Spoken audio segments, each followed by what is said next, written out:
जय श्री कृष्णा, जय श्री राधे। आज मैं आपको धर्मराज की कहानी के साथ सुनने वाली पोपाबाई की कहानी सुनाऊंगी। पोपाबाई एक कन्या थी, वह बहुत ही धर्मात्मा थी। उसने विवाह नहीं किया और भगवान कृष्ण की भक्ति के रहते वह उसकी उम्र बढ़ गई। तब उसके भाई और भाभी ने कहा कि तुम विवाह कर लो। तब उसने मना कर दिया कि मुझे विवाह नहीं करना, मुझे आजीवन भगवान की भक्ति करनी है।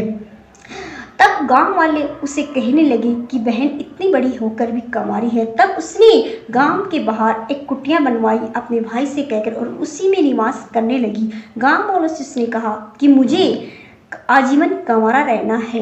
अगर आपको आपत्ति है तो आप मुझसे कोई रिश्ता मत रखो, परंतु मैं ये भगवान की भक्ति में अपना जीवन समर्पित करना चाहती हूँ। तब उसने गांव वालों की गायें चराई और अपना गुजारा किया, अपना भरण पोषण किया।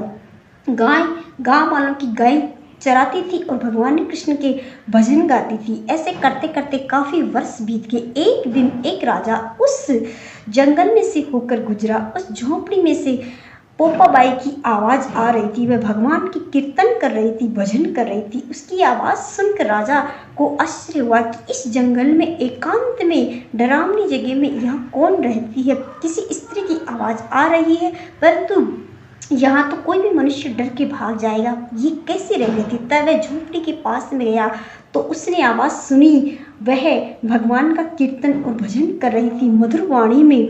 उसकी वाणी को सुनकर राजा मोहित हो गया और बोला कि इधर कौन है कौन है। पोपाबाई नहीं बोली। तब वह बार बार बोलता रहा। तब पोपाबाई ने कहा तुम जो भी हो यहाँ से चले जाओ, मैं एक कंवारी कन्या हूँ और भगवान की भक्ति में लगी हूँ, मेरे रास्ते में मत आना। मैं समझ गई हूँ तुम्हारी नीयत क्या है, तुम यहाँ से चले जाओ। तब राजा बोला मैं यहाँ से नहीं जाऊँगा, तुम जैसी कमनीय स्त्री, सुंदर स्त्री को छोड़कर मैं कैसे जा सकता हूँ, मैं तुम्हें अपने साथ लेकर जाऊँगा। तब वह झोपड़ी में चला गया और पोपाबाई का हरण करके उसे अपने राजमहल में ले गया। पोपाबाई ने बहुत विरोध किया, परंतु वह एक स्त्री थी और वह राजा शक्तिशाली था, उसके आगे वह क्या कर सकती थी।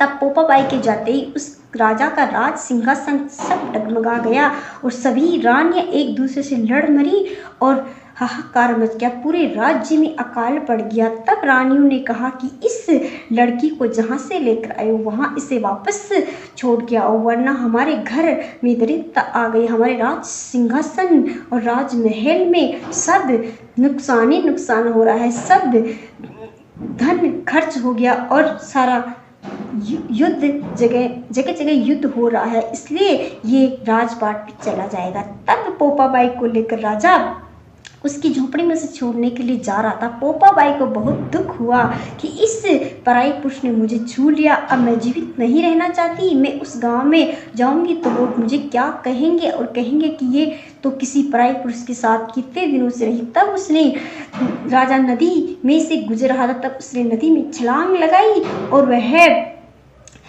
मृत्यु को प्राप्त हुई। राजा भी उसे पकड़ने के लिए, बाहर निकालने के लिए नदी में छलांग लगाई तो राजा के मन में पाप आया पोपाबाई को देखकर, इसलिए वह यमराज के दूत उसे पकड़ कर ले गए और पोपाबाई के लिए विमान आया और वह उसमें बैठकर बैकुंठ में जाने लगी। तब धर्मराज जी महाराज ने कहा कि हे पोपाबाई, तुमने बहुत धर्म और पुण्य किया है, परंतु तुमने एक पाप किया है, तुमने आत्महत्या की है, इससे तुम्हें मुक्ति नहीं मिल सकती। मेरे धर्म लोक के आगे एक लोक है, उस लोक में तुम्हारा निवास होगा, तुम वैकुंठ में तो नहीं जा पाओगी। उस लोक में जो तुम्हारी कथा सुनकर तुम्हारे लोक से होकर मेरे लोक में गुजरेंगे, उसे मुक्ति मिल जाएगी, परंतु तुम्हें मुक्ति नहीं मिल सकती। इसलिए और जो तुम्हारी मुक्ति के लिए अपना पुण्य थोड़ा थोड़ा तुम्हें देंगे तो उससे भी तुम्हारी मुक्ति हो जाएगी। तब पोपाबाई ने कहा कि मैंने इतने छोटे से पाप के कारण मेरा मुक्ति रुक गई, इसलिए मैं सभी से कहूँगी राई जैसे पाप और पहाड़ जैसे पाप क्यों न हो, परंतु मेरी इस कहानी को सुनकर राई का एक कटोरा भर के, तिल का एक कटोरा भर के भगवान कृष्ण के मंदिर में दान करेगा, मैं उसे अपने जैसे पाप से मुक्त कर दूंगी और धर्मलोक में आने का आदेश दूंगी। तो ये थी पोपाबाई की कथा। आपको कैसी लगी? अच्छी लगी तो इस कथा को अवश्य सुने और शेयर करें, सब्सक्राइब करें। आपका बहुत बहुत धन्यवाद। जय श्री कृष्ण, जय श्री राम।